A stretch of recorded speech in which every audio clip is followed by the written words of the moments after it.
Welcome. I'm Reverend Sue Browning. I am the minister who serves the Unitarian Universalists of the Chester River and the Unitarian Universalist Fellowship at Easton. It's good to have everyone with us this morning.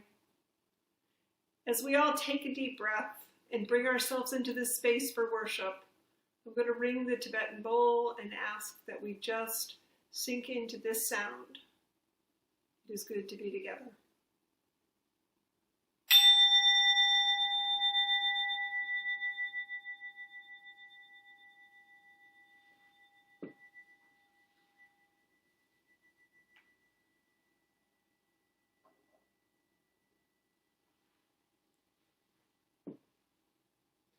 So we welcome everyone. We welcome members, friends, visitors, everyone who has found us this morning.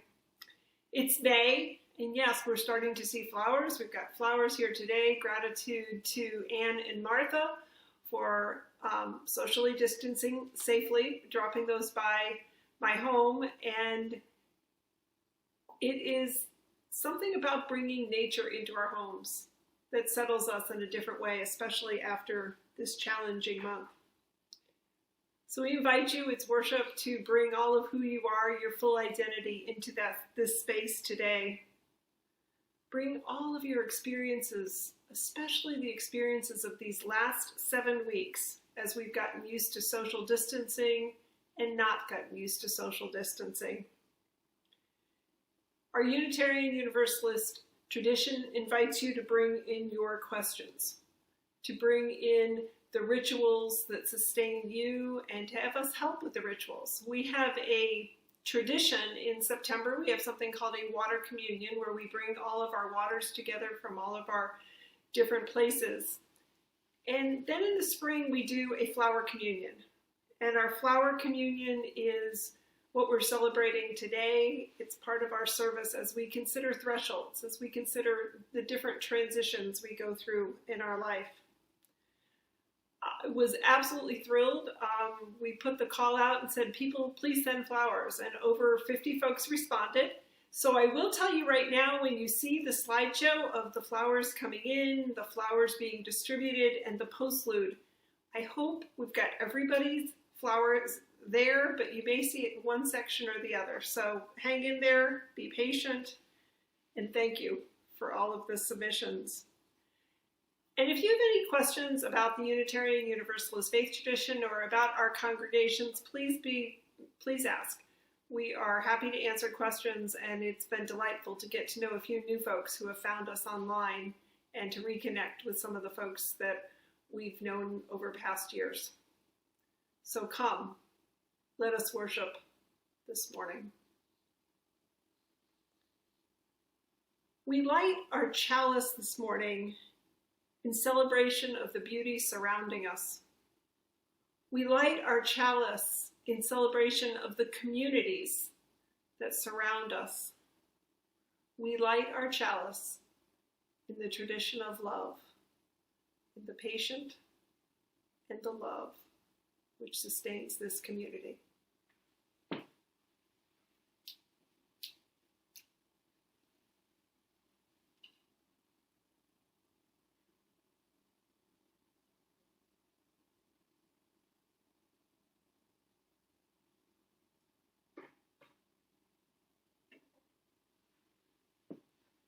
Our hymn this morning is For the Beauty of the Earth. It's hymn number 21. If you happen to have a hymnal, the words will come up on your screen. So as we get used to having worship with music together, I invite you to participate somehow in this first hymn.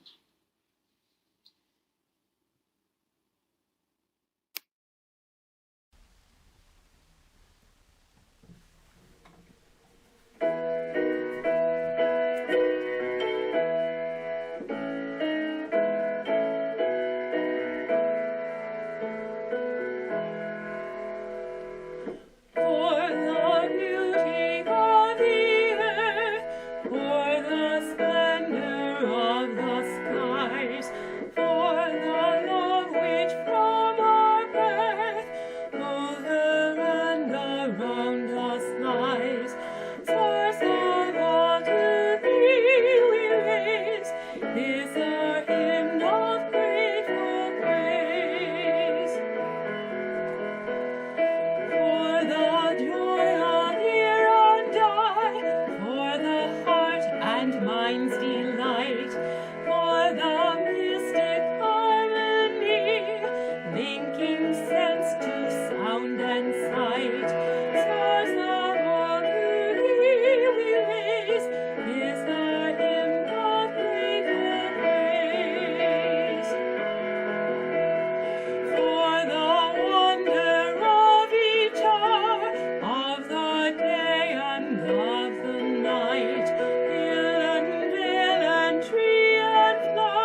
Communion means sharing, holding, or being held in common. Lots of traditions have ways of connecting through rituals or celebrations, and we learn of tradition by telling stories about those rituals and celebrations. Today we're going to celebrate our annual Flower Communion, where we each bring flowers from our gardens, or from a store, or maybe even from a field. What kind of flower would you bring to church? And then we all take a flower home, but not the same one we brought. What kind of flower would you take home? Well, we didn't invent Flower Communion just for this morning. Unitarians have had some type of Flower Communion since 1923, almost 100 years ago. You see, in 1923, in the city of Prague, Czechoslovakia, what's now called the Czech Republic, there was a Unitarian church. It was a very plain and simple church. There was no stained glass, no statues, no carvings, no wall hangings, no pictures, no sculptures, no music, no candles, no celebrations, and no rituals. Not even coffee or donuts. And every Sunday, people came to church to sit on hard wooden chairs and listen to the minister, and then talk about the sermon for a little while, and then they went home. And the people of the church liked it that way. But the minister of the church, Norbert Čapek, thought something was missing. Norbert wanted to create a service that would have a special reminder, a symbol of our connections to one another. He wanted the symbol to be welcoming to everyone. It had to be a plain and simple symbol to go along with the plain and simple church. All winter long, Norbert thought and wondered what that symbol could be. And one day in spring, he was walking along the streets of Prague. The people in Czechoslovakia love flowers, and they had filled all their windows with flowers planted in window boxes. Norbert looked at all the different kinds of beautiful flowers, and he said to himself, "Flowers!" The next Sunday, he asked all the people in church to bring a flower, or a budding branch, or even a twig. Each person was to bring one. "What kind?" they asked. "What color? What size?" "You choose," he said. "Each of you choose what you like." All week long, the people of the church were just abuzz. "Flowers," they said. "Flowers! What is the minister going to do with flowers?" And so on the next Sunday, the people came with flowers of all different colors and sizes and kinds. There were yellow daisies and red roses. There were white lilies and blue asters, dark-eyed pansies and light green leaves, pink and purple, orange and gold. There were all those colors and even more. As people came in the door, they added their flower to the others. The church was soon filled with vases of beautiful flowers. What Norbert told his congregation was that the flowers are like us, each one different and unique, but when they are all put together in community, they create a beautiful bouquet.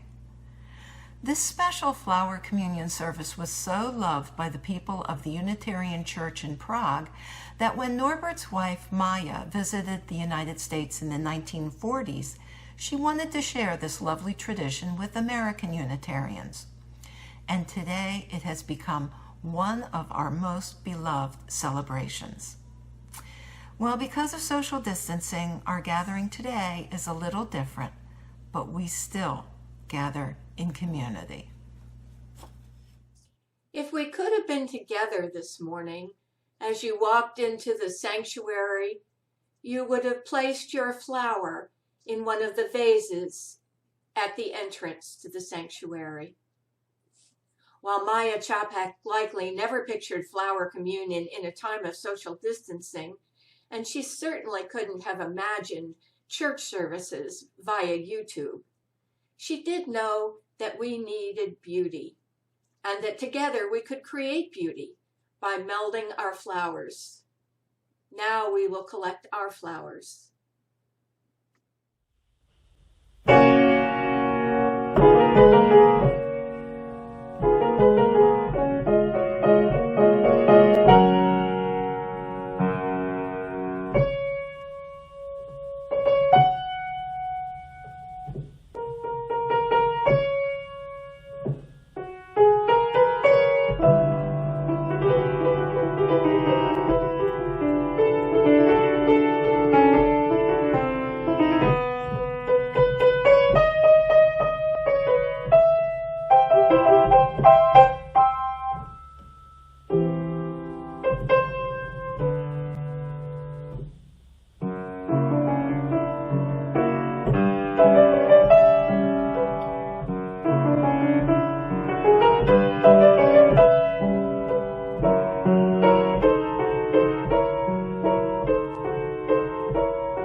What a beautiful set of flowers this year. Gratitude to all who made that possible. I now bless these flowers. May these flowers be messengers, reminding us of the differences among us and the beauty found when we bring our differences into community. May these flowers remind us to be gentle to one another, to be gentle to the earth, And may we be reminded by these flowers of the many connections we have, connections grounded in love.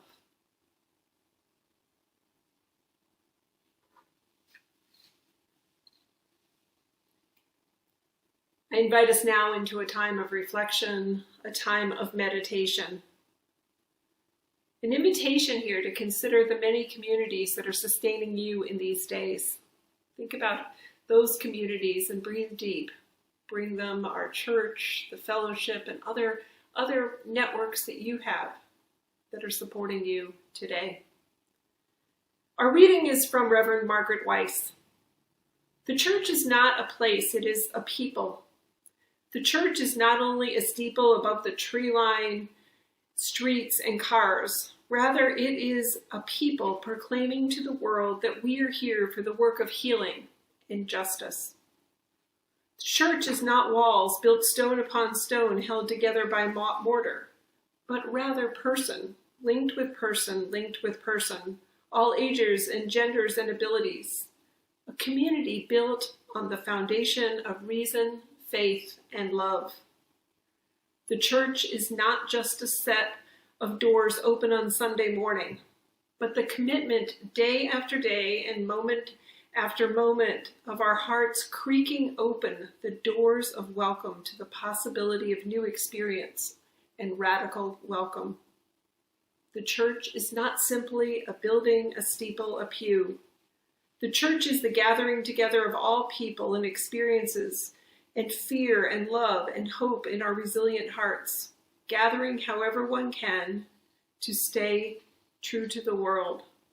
Welcome, lay down your heartache, and pick up hope and love. For the church is us, each and every one of us together, a beacon of hope to this world that so sorely needs it.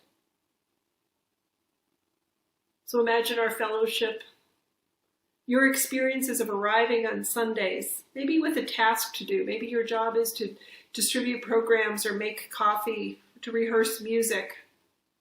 Imagine crossing that threshold, the coming and the going. Remember that. Days you come at times to our home reluctantly, and you leave renewed. Some days you may come in hope and leave unsettled. And then there are those days you enter and you leave in joy. Maybe you are new to this community. Hold all of this together, this sense of our entry and our expectations. Spirit of life and love, we offer gratitude for our religious communities. And two, we hold true that sense that we are missing personal gatherings of congregations, of family, of neighbor, and clubs. It's real and it's difficult. And two, it is our communities which hold us in these times in different ways. Our communities remind us to engage with spring and flowers and children working out ways to play and connect. Our communities are how we make room for challenge and remind each other that this too will pass. This too will be a part of our story. We hold this community, this religious community, in our love and prayers. So we build our community week after week through sharing our joys and sorrows. During this time of doing virtual services, if you'd like a joy or sorrow included, please email them to me by noon on Friday. So I'm going to go ahead and light the candles first, and then I'll share the joys and sorrows that we have for this morning.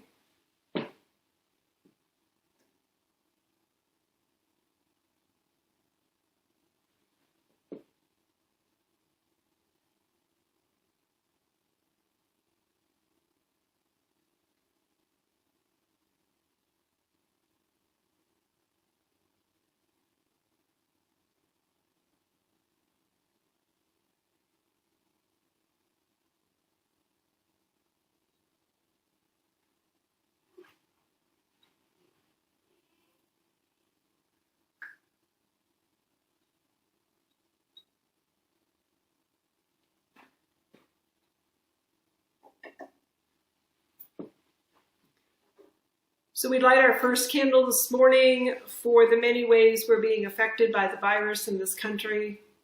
We hold in love those who've lost their lives, those who are recovering, the medical teams, the first responders, the many ways we're understanding the underlying fabric of our community as we watch us operate in a new way. For a second candle, Nancy asks that we light a candle for Dave Sharp, whose health has been failing. He was a member for a long time at the Chester River congregation. He was a poet before he moved to a retirement community in Florida. And adding on to this sorrow, Diane reminds us that importantly, Dave was a key player in researching the site, which is appropriate. We're talking about our place and our home this morning, and we are all in his debt. Suzanne shares a joy, and I quote here, "I have had a house for sale in Delaware for some time and it finally sold. There were some issues with the settlement because of the virus, but all is well. So many sad things are happening around us. I'm happy to have a joy to share." We hear also from Carl on behalf of the Green Sanctuary team in Chestertown.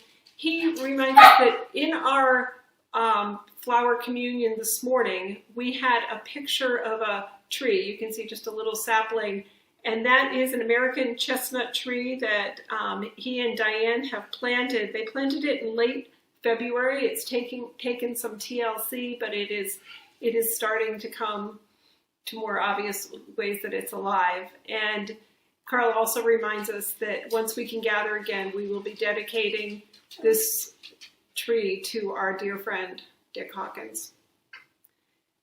And the final candle we light today is for all of the May birthdays that are out there. If you were born on May, we are with you as you celebrate. We are so glad that you are a part of our community, and it is part of our virtual celebration. So there's a candle here for you today. Let's just take a moment and hold what we've heard and what remains in the sanctuary of our hearts this morning.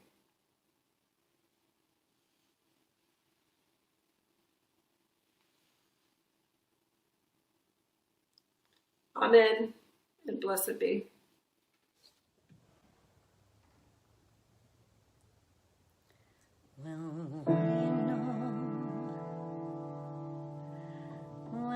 What do you know?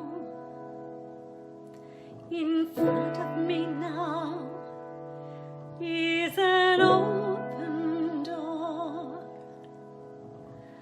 I'm moving ahead, not sure of the way, and yet there's a light that I'm headed for. It's closer than ever.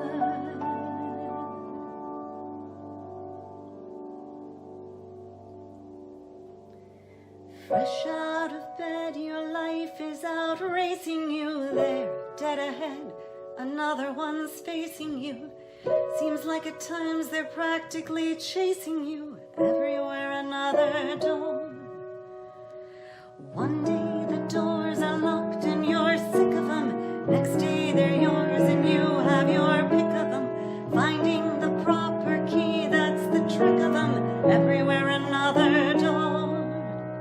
Doors to a place that no one knows, doors that are open, doors that close, doors that you pass through every day, turn into doors that bar the way, doors that keep out the chill of night, doors that keep secrets locked tight. Just when you have things set, when they're all in place, when your life is good, there's another door.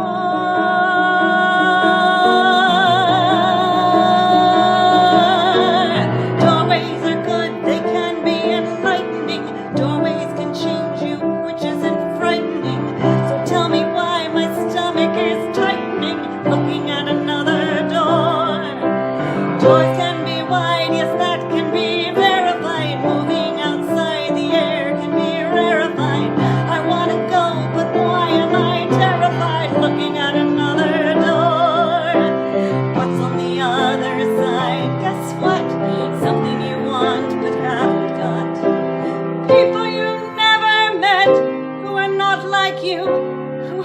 just like you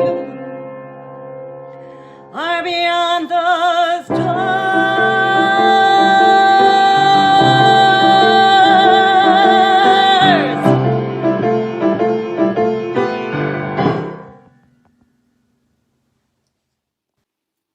On Tuesday, I sent an email out asking folks to send pictures of flowers for today's service. The deadline was Wednesday. I'd only sent it out on Tuesday.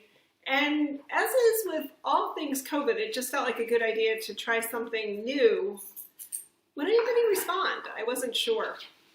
But almost immediately after the email went out, and gratitude to Jan and Bojena who got that email out, the pictures started coming in. They came in from many folks. They came in with a wide variety of flowers. And there were short notes checking on how I was doing and a few updates on people's lives.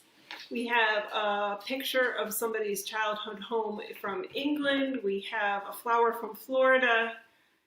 About 50 folks responded. We had over 200 images. And so there was a rainy afternoon this week. It was a windy afternoon, and for 3 hours, I sorted the pictures into files. I considered which ones fit together. I labeled those that were arrangements. I tried to think about how we could best use the pictures of families and children. So I did all that.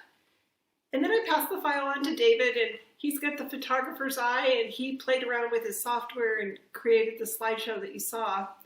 And then as he created the slideshow, Ellen then added the music. So as I sorted these pictures, I realized I was really lost in the process. I'd managed to somehow ignore this inner voice. It popped in now and then that said, don't waste time. This is good enough. Just keep moving forward. You've got more to do. You've got to write a sermon. You've got calls to make. Yet, it was good that afternoon to just be with the flowers, the detail, the variety of nature. To imagine the display, it, for me, was a really needed pause. It was a door-opening moment for me. I know I've worked for weeks with the staff and your church leaders and everybody. We've been working hard to close the doors well. We've closed the doors in the congregation from the physical buildings in Easton and Chestertown. We've stopped producing orders of services. We don't have deposits from the plate to collect. We've done our collective best to then bring religious community and love into your home. And this is how we've responded to the many closed doors that are in our lives. But I think that for me, that afternoon with the pictures was more than just letting nature boost my soul. It was sitting with images that you had all sent. It was reminders, each name I knew that had sent a flower in. And it was a sense of the newer folks in the congregation, the longer term members. It was a reminder of our personal challenges, our collective challenge. And it was a bold response to this invitation. It felt interactive. It felt that we were honoring a part of what I know I miss, and I sense others do. So this shared creation today feels like a declaration of shared hope. And I really want to thank everybody who contributed in any way to making the Flower Communion possible. So as we experimented these past weeks, I recognize that we have only been able to do what I'll call substitute worship. Do this with our physical doors closed because each of the two religious communities has been built on such a strong foundation over the years. You know one another as friends, that's true, but you know one another differently. You're part of a shared community that has a purpose of living into its mission. Is it true then for congregations, when one door closes, another opens? There was one cartoon I saw, I just loved the caption, and the guy is saying, you know, my grandfather used to say, when one door closes, another opens. A lovely man, but a horrible carpenter. So I wonder, what do we learn about the carpentry, the way we are all built as congregations? How are these times going to help us understand our strengths, help us understand the places that we struggle, help us understand in different ways how newer folks find a path into our communities. There's likely to be some new opportunities which emerge. But it's likely not surprising that when we closed the church doors on March 12th or so, for me at least, and I think for many, that sense of feeling an opening wasn't right away the feeling. It wasn't the way we behave when a door closes. And right now, I'll be honest, it's still a bit fuzzy. There's a sense that we're in a holding pattern. At the threshold of something still, we're wondering how the doors will open over the next months and the next year. Because I think when we say sometimes when one door opens, another closes, it's a concept that's more helpful after the fact, actually pretty much after the fact, because I think it takes some time for realities to set in. In the midst of door closings, there's often sadness or anger or frustration. There's almost surely confusion. There might even be regret. And we need time. We need to sometimes hang at the threshold and honor all of these feelings before we start seeing new spaces open in different ways. Another way we hear it said is this too will pass. And I think it takes time to actually really believe that that's true. So what is it that helps our imagination in these threshold moments? How might we engage our spiritual sides? Somebody might even call it our woohoo sides. How might we engage those and remind us to sit with flowers, to sit without an urgency, to set the rest of all of the confusion aside and just be? What helps us make time for drifting, of having the courage to think the unthinkable? I think here's one of my challenges. And I hate to make generalizations, but I'm going to do it anyway. I think when I think of Unitarians, this state of not doing something is hard, at least for many UUs. We are a faith tradition that does have a bend toward action. We're not superheroes, but we try. We often proclaim our sense of moral clarity. We get right out there, right in front, and we figure out what should happen and we act. When we're doing this at our best, we at least pause long enough to figure which actions are going to matter. And at our very best, we remind ourselves that the place we start that action, particularly that social justice action, the place we started is by changing ourselves. And so there is a reflective piece, but there is this proclivity to act, and it matters. It's how we are participating in the Kent County food drives, the Talbot County work to get food and work for the homeless, and helping with racial justice. And we are true to our Unitarian Universalist ancestors in this work. But here's what I want to think about today. Is that all that we are as Unitarian Universalists? Is that what sustains our community? Because I do believe we are more than just these action folks. The tradition also asks us to be awake to religious experiences, to spiritual moments.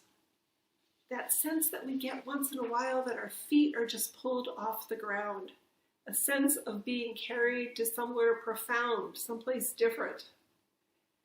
And I do think the action and our spiritual parts, that our theology as Unitarian Universalists, asks us how they work together.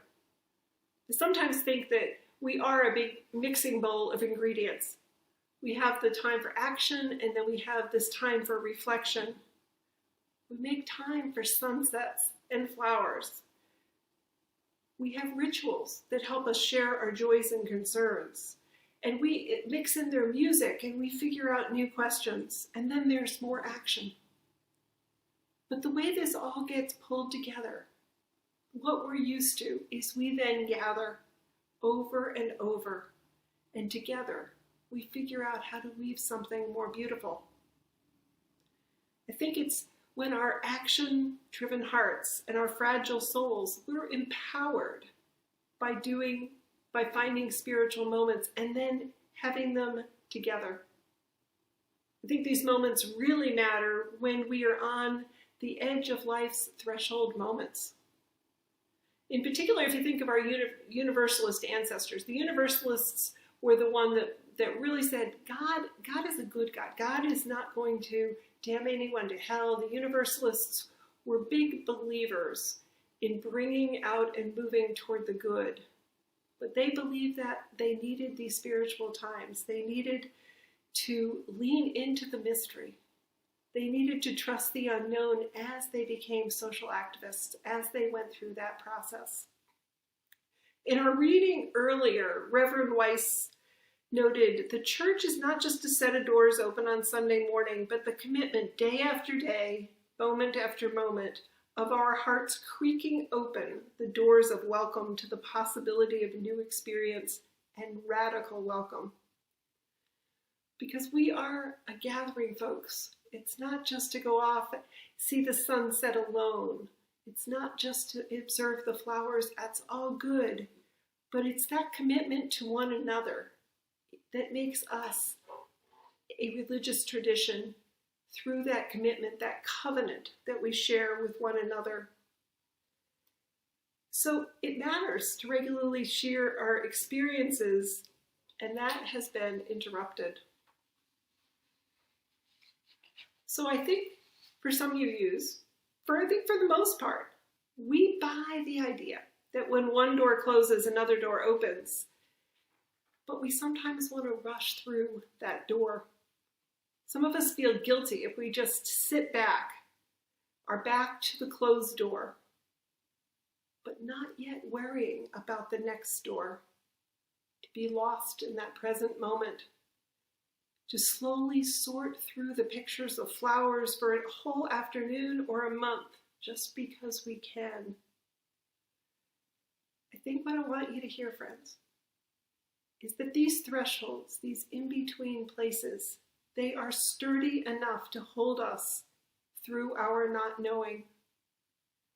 It's at that threshold, the actual threshold is that board that we step over.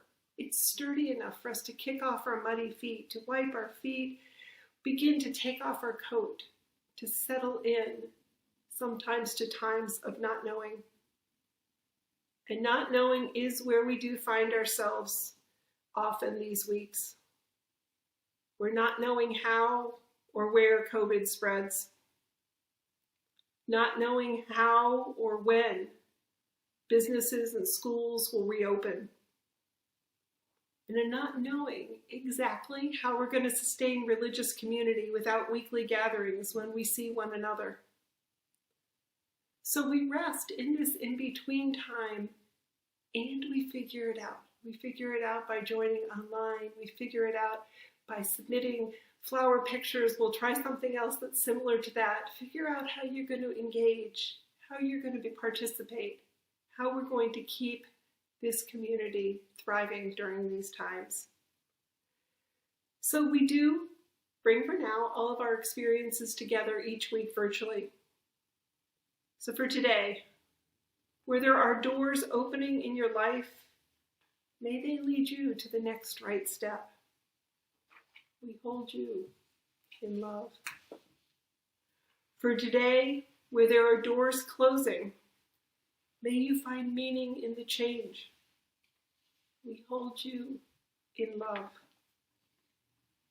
And for today, when we sense that we are literally on hold, may we see spiritual possibilities of the moment.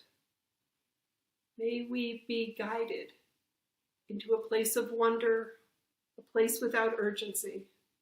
For all of us that find ourselves there, we hold this community in love.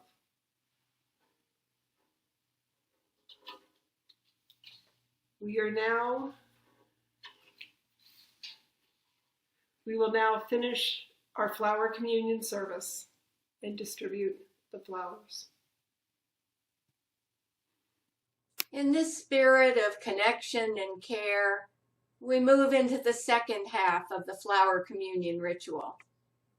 Having collected and blessed the flowers and knowing of their combined beauty, we will now virtually share our flowers.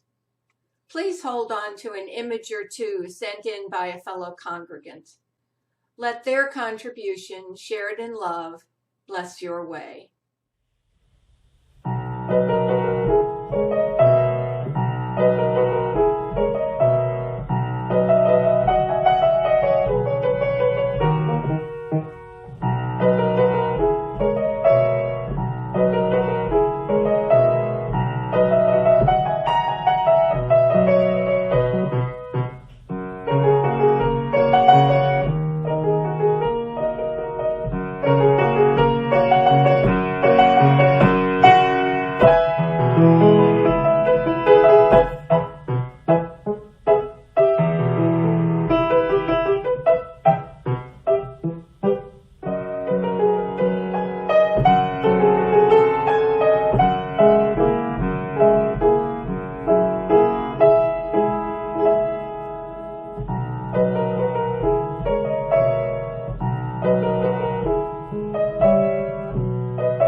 So before I offer the closing words, a few announcements.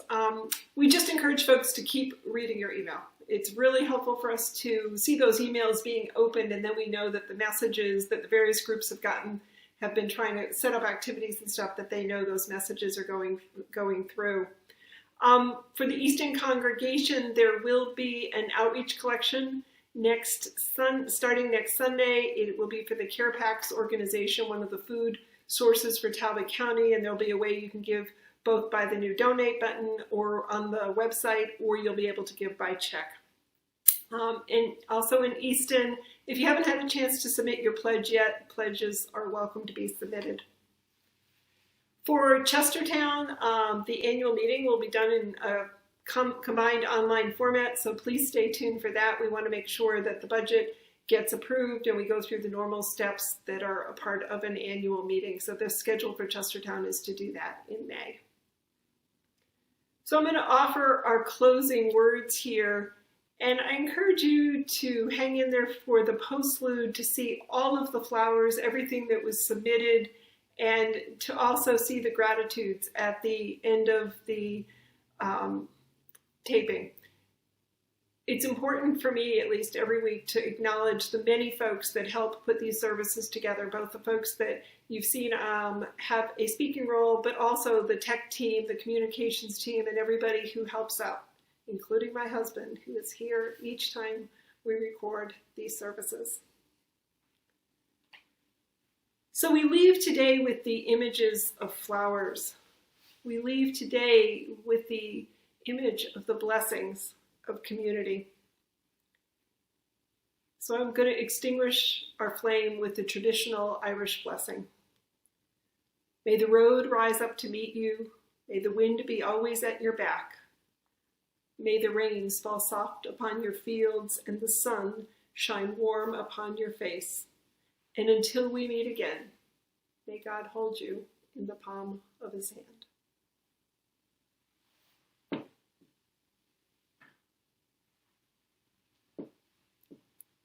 Go in peace. Go in love. Go knowing love surrounds you wherever you may go. Have a good week.